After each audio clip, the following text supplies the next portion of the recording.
Hello guys, welcome to CamBoost again. So today we will discuss S block elements lecture number 3. इस lecture में basically हम cover करेंगे physical properties of alkaline earth metals को। मैं आपको highly recommend करूंगा कि अगर आपने S block elements lecture number 1 and 2 नहीं देखा तो उसे ज़रूर देखें, तभी आपको इस लेक्चर का फील आने वाला है। तो चलिए, बहुत ही मज़ेदार लेक्चर होने जा रहा है। लेक्चर को बिना टाइम वेस्ट किए स्टार्ट करते हैं। तो चलिए डियर स्टूडेंट्स, हेडिंग लिखेंगे physical properties of alkaline earth metals. Physical properties of alkaline earth metals. जिसे एल्कली मेटल्स की फिजिकल प्रॉपर्टीज समझ में आ गई, वो इसे बहुत ही आसानी से समझ लेगा। फिजिकल प्रॉपर्टीज में हम सबसे पहले देखेंगे एटॉमिक एंड आयनिक रेडियाई। सबसे पहली है atomic and ionic radii.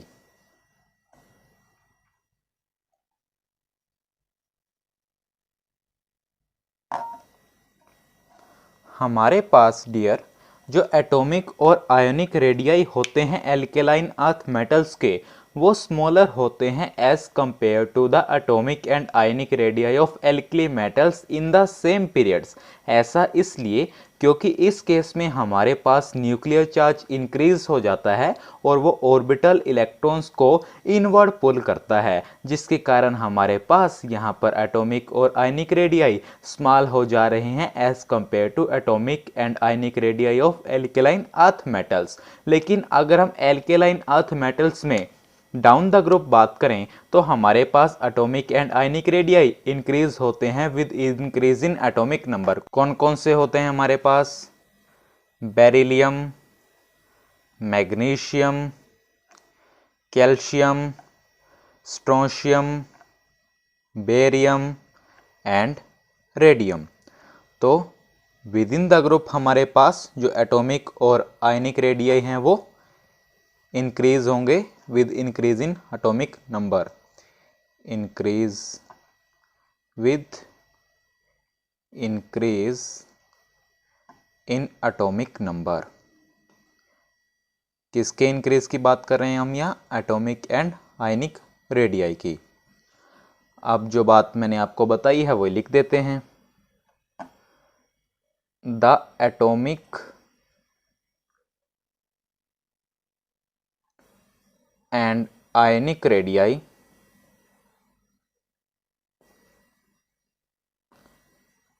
of the alkaline earth metals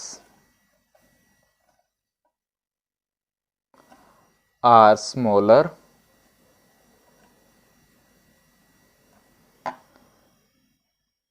than those of the corresponding alkali metals।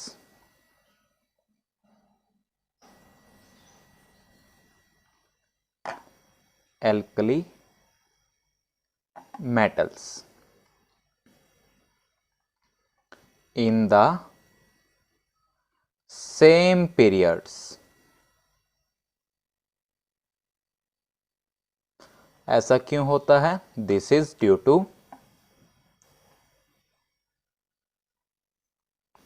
increased nuclear charge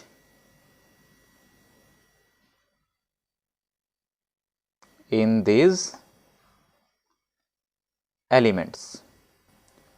और विद इन द ग्रुप मैं आपको बता ही चुका हूं कि एटॉमिक और आयनिक रेडियाई इंक्रीज होंगे with increase in atomic number. तो ये तो बात हो गई हमारे पास एटॉमिक और आयनिक रेडियाई की। सेकंड है हमारे पास फिजिकल प्रॉपर्टी डेंसिटी। अब देखिए डियर, जो हमने ये फिजिकल प्रॉपर्टी देखी है एटॉमिक एंड आयनिक रेडियाई, ये हमने कंपैरिजन में देखी है विद एल्कली मेटल्स। वैसे तो हमारे पास जो एल्कलाइन अर्थ मेटल्स होते हैं उनका एटॉमिक साइज लार्ज होता है, लेकिन यहाँ पर हम कंपैरिजन में बात कर रहे हैं। सिमिलरली हम जितनी भी फिजिकल प्रॉपर्टीज देखेंगे उनको हम कंपैरिजन में देखेंगे विद एल्कली मेटल्स। तो डेंसिटी की अगर हम बात करें तो जो एल्कलाइन अर्थ मेटल्स हैं उनकी डेंसिटीज रिलेटिवली लो होती है, बट जब हम बात करते हैं कंपैरिजन में विद एल्कली मेटल्स तो ये ज़्यादा डेंस होते हैं, क्योंकि इनमें हमारे पास जो एटॉमिक साइज है वो स्मॉल है as compare to alkali metals. जो डेंसिटी है हमारे पास वो डिक्रीज होती है स्लाइटली जैसे हम डाउन द ग्रुप मूव करते हैं, लेकिन ये अप टू कैल्शियम है। उसके बाद हमारे पास डेंसिटी इंक्रीज होने लग जाती है अप टू रेडियम। यही सब बातें हम लिख देते हैं। Alkaline earth metals have relatively low densities, but हम तो कंपैरिजन कर रहे हैं, but are more dense than किनसे? एल्कली मेटल्स से।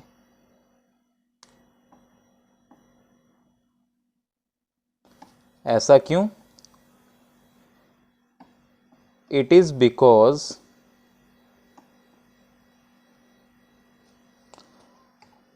their atomic sizes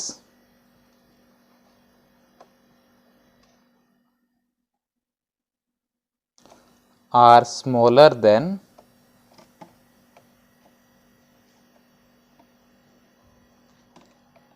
corresponding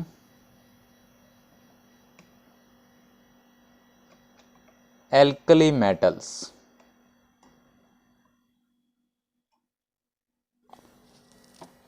Density decreases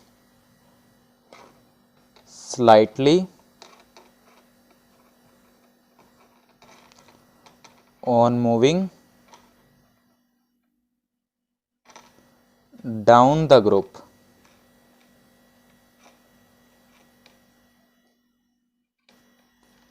Up to calcium, but it increases considerably thereafter up to radium.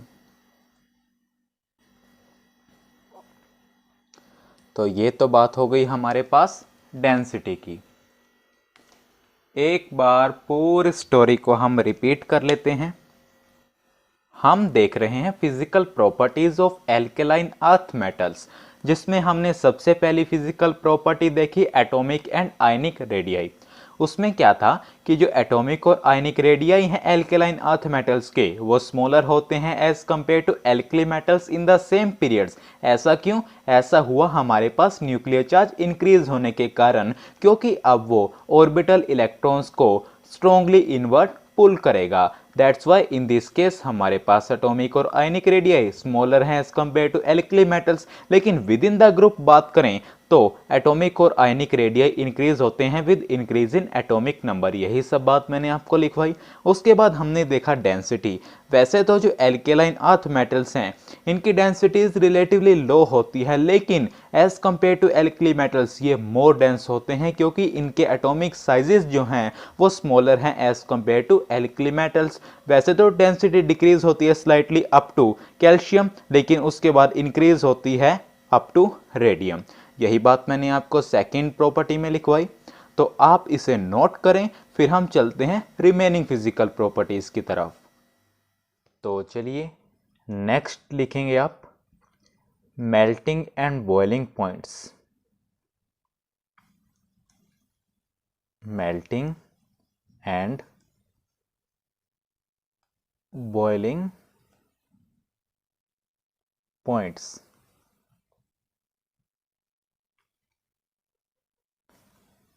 देखिए dear, हमारे पास alkaline earth metals में जो मेल्टिंग एंड बॉइलिंग पॉइंट्स होते हैं उनका कोई रेगुलर ट्रेंड नहीं होता।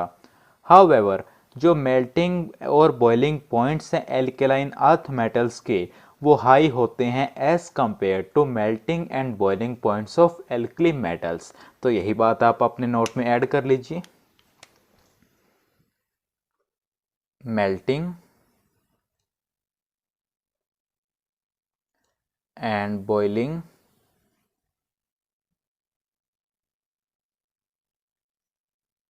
points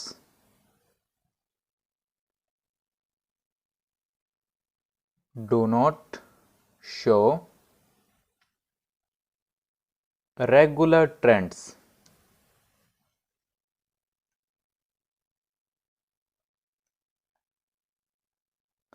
However, they are higher than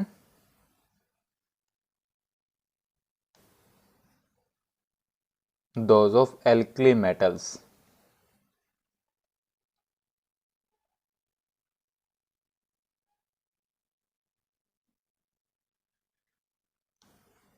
तो ये तो बात हो गई हमारे पास मेल्टिंग एंड बॉइलिंग पॉइंट्स की। उसके बाद नेक्स्ट आप लिखेंगे मेटेलिक प्रॉपर्टीज। फोर्थ है मेटेलिक प्रॉपर्टीज।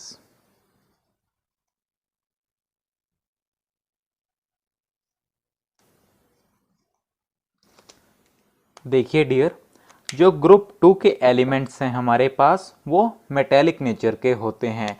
ये हमारे पास काफ़ी गुड मैनर में मेटेलिक लस्टर्स दिखाते हैं और high electrical and thermal conductivity show करते हैं। तो ये बात हम लिख देते हैं। Group 2 elements are metallic in nature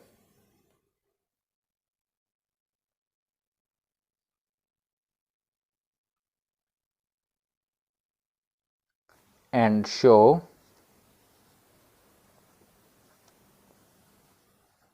good metallic luster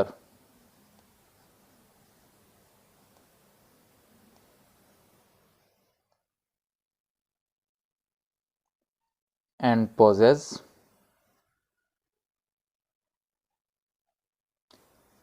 high electrical and thermal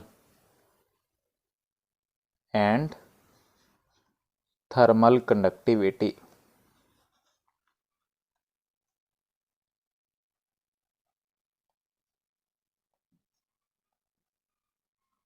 तो ये हमारे पास हो गई फोर्थ फिजिकल प्रॉपर्टी यानी मेटेलिक प्रॉपर्टीज।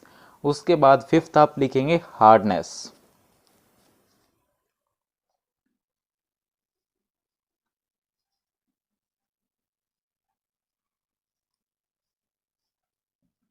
इसमें लिखेंगे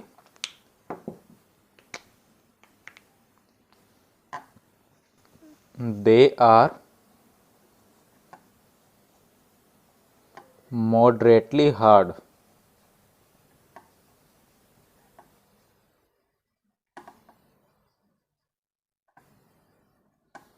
although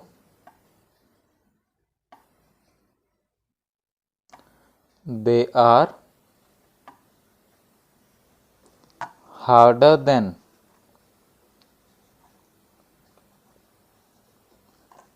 alkali metals,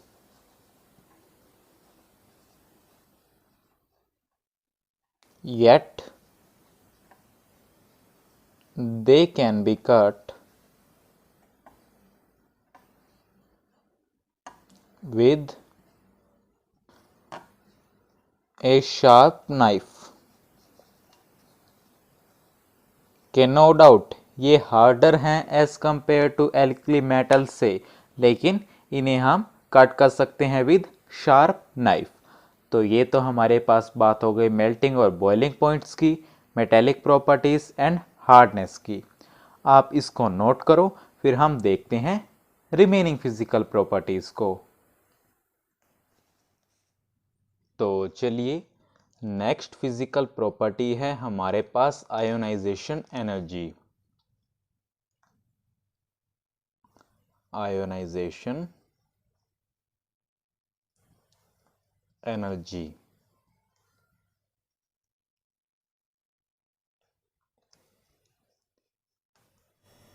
देखिए डियर स्टूडेंट्स, हमारे पास एल्केलाइन अर्थ मेटल्स की जो आयोनाइजेशन एनर्जी की वैल्यूज़ होती हैं वो लो होती हैं। इसका रीज़न यही है कि हमारे पास एल्केलाइन अर्थ मेटल्स में साइज लार्ज होता है। अगर हम डाउन द ग्रुप वेरिएशन की बात करें आयोनाइजेशन एनर्जी की, तो आयोनाइजेशन एनर्जी डिक्रीज होती है फ्रॉम बेरिलियम टू रेडियम, क्योंकि हमारे पास साइज इंक्रीज हो रहा है, न्यूक्लियस का इलेक्ट्रॉन्स पर होल्ड कम हो रहा है, तो हमें कम एनर्जी देनी पड़ेगी ना आउटर मोस्ट इलेक्ट्रॉन को रिमूव करने के लिए। डेट्स वाई हमारे पास ये वेरिएशन है। तो ये पॉइंट मेंशन कर लेते हैं। क्या ऑर्डर रहेगा हमारे पास? सबसे ज़्यादा होगी बेरिलियम की, then magnesium, then calcium, then strontium and then barium. ऐसा क्यों हुआ? क्योंकि हमारे पास down the group size increase हो रहा है। Down the group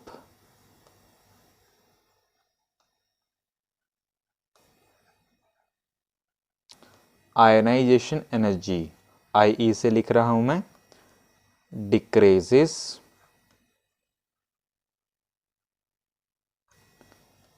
due to increase in size. यही बात मैंने आपको अभी एक्सप्लेन की।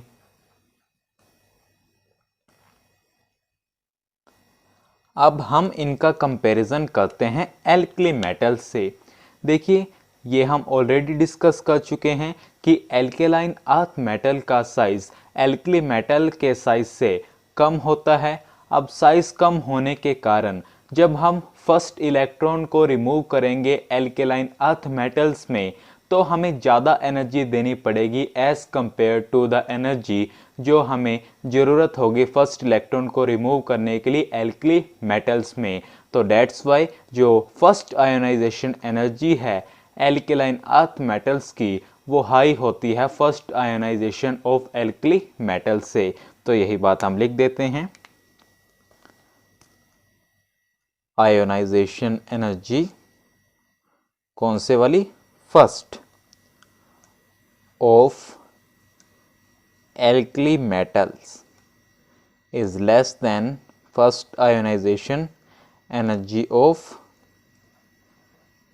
alkaline earth metal।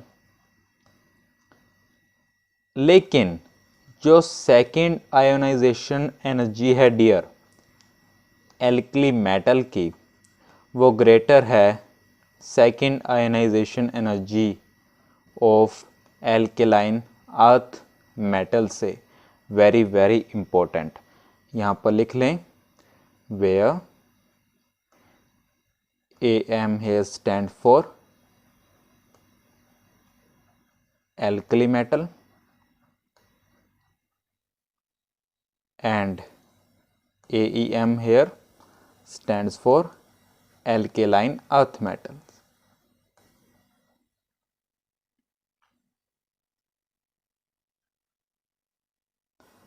अब फर्स्ट आयोनाइजेशन एनर्जी का तो समझ आता है, इस सेकंड वाले का क्या है तो फील लेते हैं। आओ इस बात का।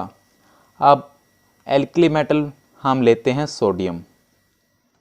जब हमने फर्स्ट आयोनाइजेशन एनर्जी दी और इसे कन्वर्ट किया Na पॉजिटिव में, तो हमारे पास पेरेंट एटम की इलेक्ट्रॉनिक कॉन्फ़िगरेशन क्या है?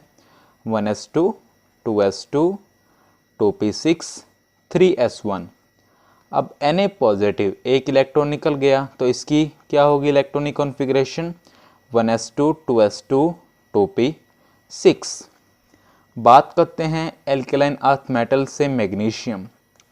जब हमने फर्स्ट आयोनाइजेशन एनर्जी का यूज़ किया तो बना Mg पॉजिटिव। पेरेंट एटम की electronic configuration 1s2, 2s2, 2p6, 3s2। जब एक इलेक्ट्रॉन निकल गया तो इसकी 1s2, 2s2, 2p6 and 3s1। अब देखिए डियर, जब हमने एक इलेक्ट्रॉन को रिमूव कर दिया Na में से तो इसकी इलेक्ट्रॉनिक कॉन्फ़िगरेशन देखिए 6, 7, 8, 9, 10 नोबल गैस कॉन्फ़िगरेशन है कि नहीं, जो कि हाईली स्टेबल होती है। तो अगर हमें सेकंड इलेक्ट्रॉन रिमूव करना है एज कंपेयर टू इस केस में, तो हमें इसमें ज़्यादा एनर्जी देनी पड़ेगी कि नहीं। आप देख सकते हैं यहाँ पर हमें नोबल गैस कॉन्फ़िगरेशन में से एक इलेक्ट्रॉन को रिमूव करना है, और यहाँ पर जब हम एक इलेक्ट्रॉन को रिमूव करेंगे तो यहाँ पर नोबल गैस कॉन्फ़िगरेशन बन रही है। तो ऑब्वियस सी बात है जो आयनाइजेशन एनर्जी सेकंड है एल्कली मेटल की, वो ज़्यादा होगी second ionization energy of alkaline earth metal. ये बात मैंने आपको एग्जाम्पल से बता दी, लिख भी लीजिए इसका रीज़न जो सेकंड हमने पॉइंट लिखा है। Ionization energy 1 of alkaline earth metal is large due to increased nuclear charge। Hold बढ़ेगा इलेक्ट्रॉन्स पर,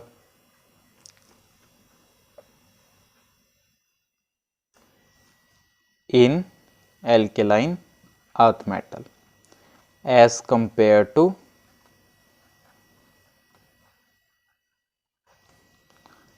एल्कली मेटल। तो ये तो रीज़न हो गया हमारे पास फर्स्ट पॉइंट का। अब सेकंड का लिख देते हैं, but second ionisation energy of alkali metal is large because second electron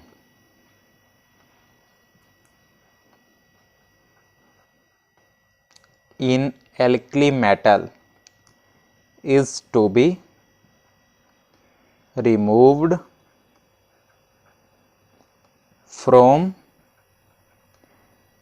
cation which has already acquired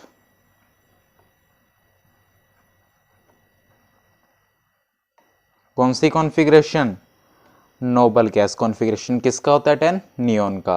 acquired noble gas configuration.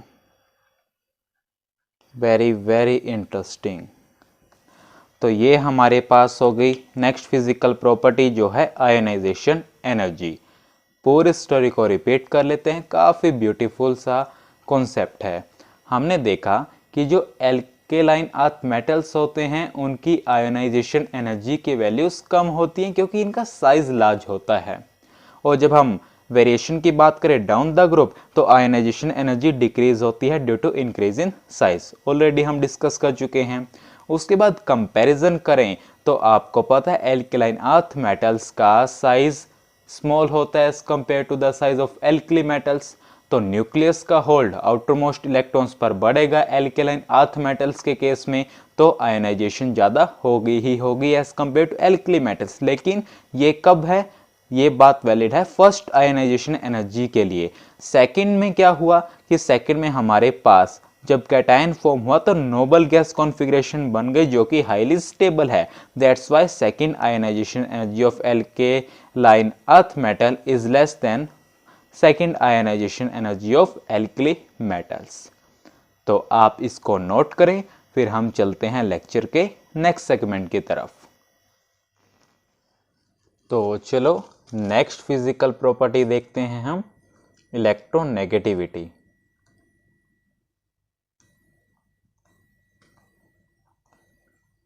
Electronegativity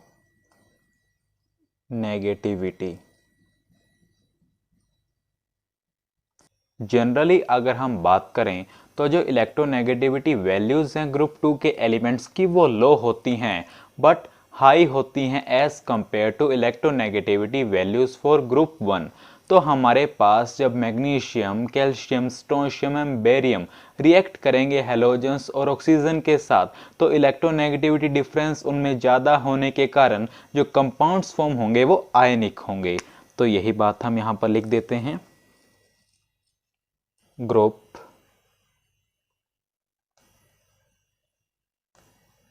2 elements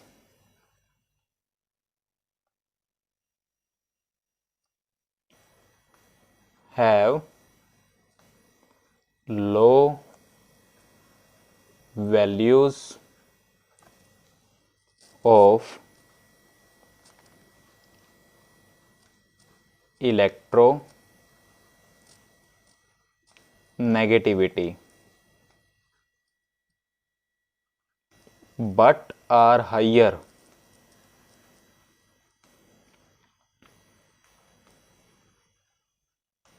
than the electronegativity values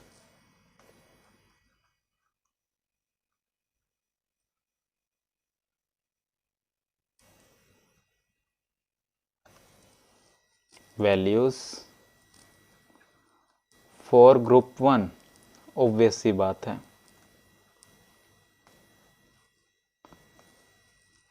तो ये तो बात हो गई हमारे पास इलेक्ट्रोनेगेटिविटी की।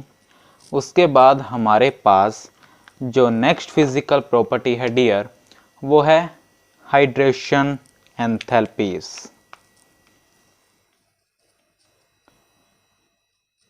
एट्थ है हमारे पास हाइड्रेशन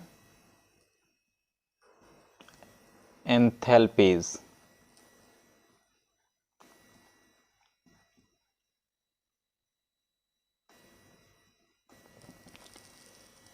एल्कली मेटल आयंस की तरह जो हाइड्रेशन एंथैल्पीज हैं एल्केलाइन अर्थ मेटल आयंस की वो भी डिक्रीज होती हैं with increase in ionic size down the group. तो हमारे पास ऑर्डर क्या होगा डियर यहाँ पर Be 2 positive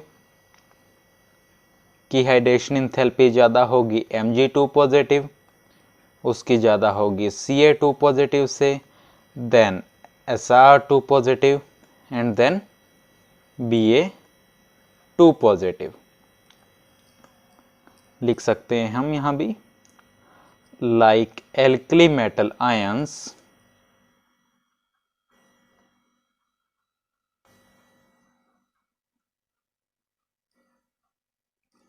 the hydration enthalpies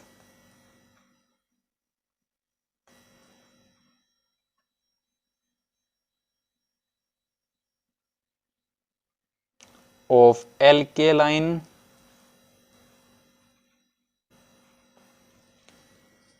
earth metal ions decrease with increase in ionic size down the group। तो इसी का यूज कर कर हम ये भी बता सकते हैं कि जो हाइड्रेशन एंथैल्पीज हैं वो एल्केलाइन अर्थ मेटल आयंस की लार्जर होंगी as compare to hydration enthalpies of alkali metal ions, क्योंकि आपको पता है कि जो एल्कली मेटल्स हैं उनका साइज लार्ज होता है एल्केलाइन अर्थ मेटल्स से। तो सेम इज फॉर उनके आयंस। तो ये हमारे पास बात हो गई हाइड्रेशन एंथैल्पीज की। अब हम बोल रहे हैं कि जो हाइड्रेशन एंथैल्पीज हैं वो एल्केलाइन अर्थ मेटल आयंस की ज़्यादा होंगी as compare to alkali metal ions. इसका क्या मतलब है? इसका ये मतलब है कि जो कंपाउंड्स होंगे एल्केलाइन अर्थ मेटल्स के वो मोर एक्सटेंसिवली हाइड्रेटेड होंगे as compare to alkali metals के। एग्जाम्पल की अगर हम बात करें तो जो MgCl2 है वो एग्जिस्ट करता है MgCl2 6H2O की फॉर्म में, और जो CaCl2 है ये एग्जिस्ट करता है एज CaCl2 6H2O की फॉर्म में। लेकिन NaCl और KCl कुछ भी इस टाइप के हमारे पास हाइड्रेट्स फॉर्म नहीं करते। तो ये बात भी आप लिख लीजिए नोट बनाकर। द हाइड्रेशन एंथैल्पीज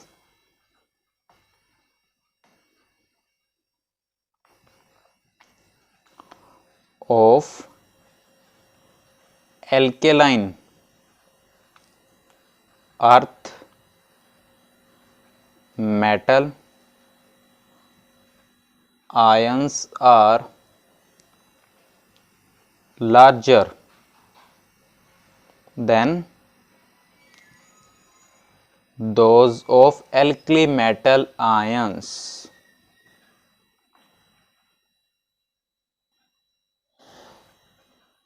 यहाँ पर ये भी लिख सकते हो while NaCl and KCl do not form such hydrates। तो ये बात हो गई हमारे पास इलेक्ट्रोनेगेटिविटी और हाइड्रेशन इंथैल्पीज के बारे में। तो आप इसे नोट करें, फिर हम चलते हैं रिमेनिंग फिजिकल प्रॉपर्टीज की तरफ।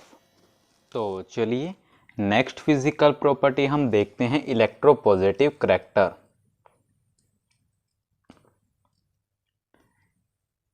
Electro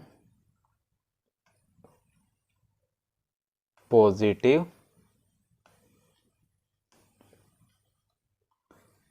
character.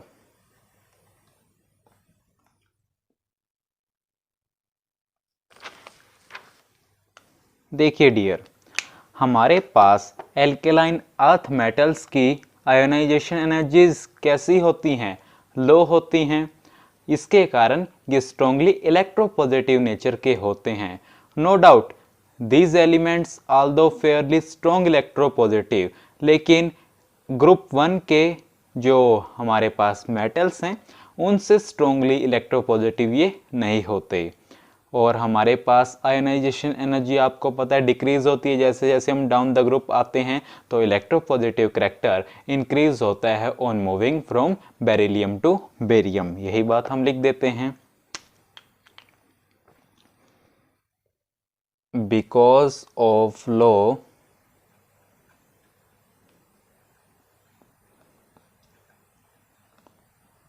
Ionisation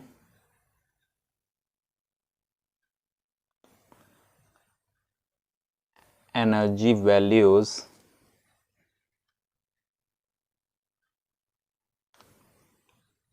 they are strongly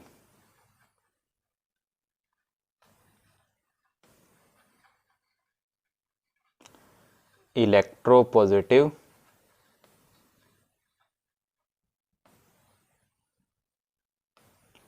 in nature।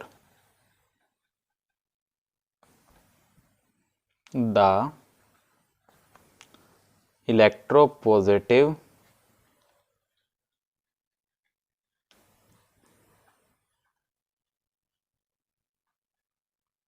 character increases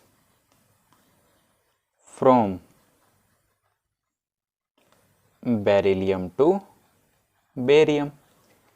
यही बात मैंने आपको अभी थियोरेटिकली बोली।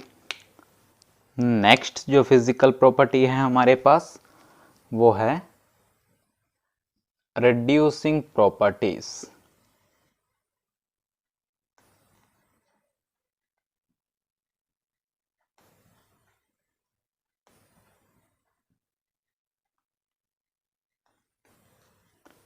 देखिए डियर स्टूडेंट्स, हमारे पास जो ग्रुप 2 के एलिमेंट्स हैं उनकी स्ट्रॉन्ग टेंडेंसी ये रहती है कि वो बाइवेलेंट कैटायंस की फॉर्मेशन करें।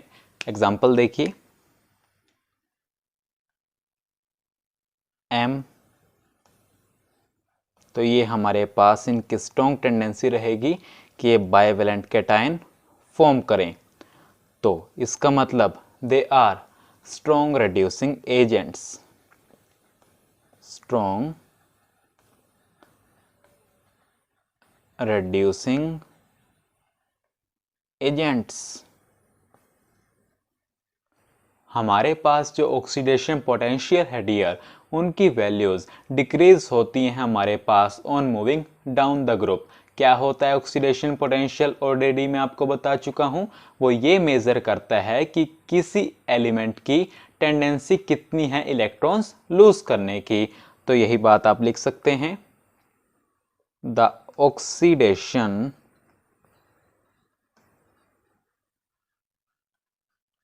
potential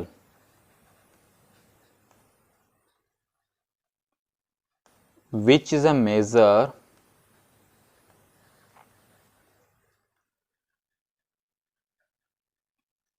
of the tendency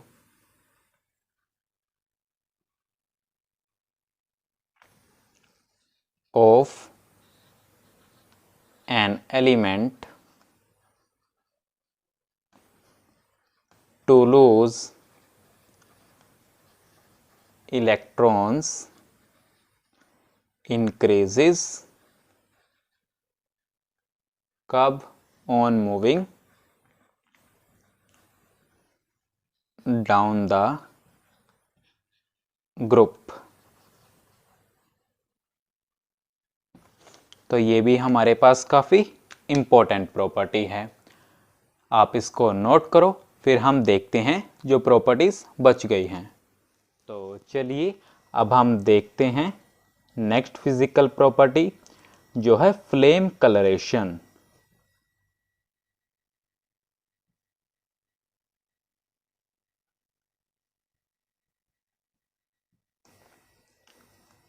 देखिए डियर स्टूडेंट्स, जब हम इन एलिमेंट्स को एनर्जी सप्लाई करते हैं फ्लेम में, तो इनके इलेक्ट्रॉन्स एक्साइट हो जाते हैं हाई एनर्जी स्टेट्स में, जैसा कि हमने एल्कली मेटल्स के केस में डिस्कस किया था। और जब ये इलेक्ट्रॉन्स वापस आते हैं ओरिजिनल एनर्जी लेवल में, तो जो एक्स्ट्रा एनर्जी है वो एमिट होती है in the form of visible light, जिससे हमें करेक्टरिस्टिक कलर्स देखने को मिलते हैं। अब वो कौन कौन से होते हैं, आइए उन्हें देखते हैं। ये हम बात कर रहे हैं फ्लेम में। बेरिलियम में हमारे पास कोई कलर नहीं, रीज़न अभी देता हूँ। मैग्नीशियम में कोई कलर नहीं। बात करें कैल्शियम की तो हमें मिलता है ब्रिक रेड। और बात करें हम स्ट्रोंशियम की तो हमें मिलता है क्रिम्सन रेड, क्रिम्सन रेड। बात करते हैं बेरियम की तो हमें मिलता है ग्रासी ग्रीन। बात करें हम रेडियम की तो हमें मिलता है ब्लू। इन सब का तो समझ आ गया, बात आती है इनकी।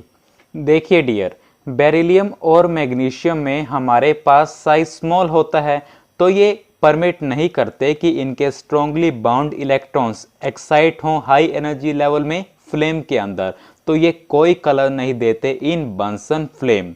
लिखिएगा, काफ़ी इंपॉर्टेंट है ये। Beryllium and magnesium being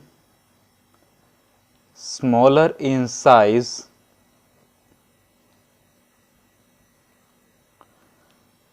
do not permit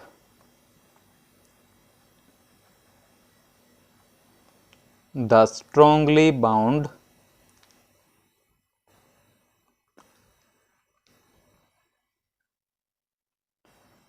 electrons to get excited to high energy level in the flame। they do not give any color in Bunsen flame. Very important. तो ये थी हमारे पास last physical property of alkaline earth metals. तो यहाँ पर physical properties finish होती हैं। तो आज के लिए डियर स्टूडेंट्स इतना ही। होपफुली आपने लेक्चर को एंजॉय किया होगा। तो चलिए till next video keep learning keep growing.